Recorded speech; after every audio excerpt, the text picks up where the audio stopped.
দেখেন একটি বিশাল গাছ।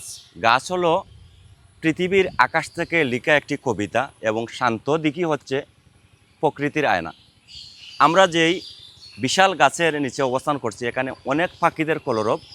এটা হচ্ছে রানীর দিঘি। এই কমলারানী দিঘি নামে দুইটি দিঘি বাংলাদেশের মাঝে অবস্থিত, একটি নেত্রকোনা, একটি রাজনগরে।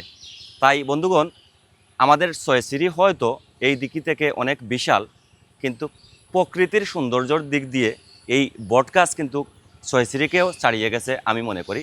আপনারা অবশ্যই আমাদের মাইক্রোফোন থাকার কারণে পাখিদের কলরব শুনতে পারছেন না, তো কী পর্যন্ত শুনতে পারছেন একটু জানান দেবেন। এবং একটুক ভালোবাসা, একটি লাইক বা আপনার সাপোর্ট আমাদেরকে অনেক জায়গায় ঘুরে ঘুরে সেই দৃশ্যপটগুলো দেখানোর জন্য অনুপ্রেরণা যোগায়। এবং প্রবাসে যারা আছেন এলাকার চিত্র দেখলে অনেকটাই প্রফুল্ল বোধ করেন। সেই সুবাদেই আমরা এই ভিডিওগুলো করে থাকি। ভালো থাকবেন, দেখা হচ্ছে নতুন কিছু নিয়ে।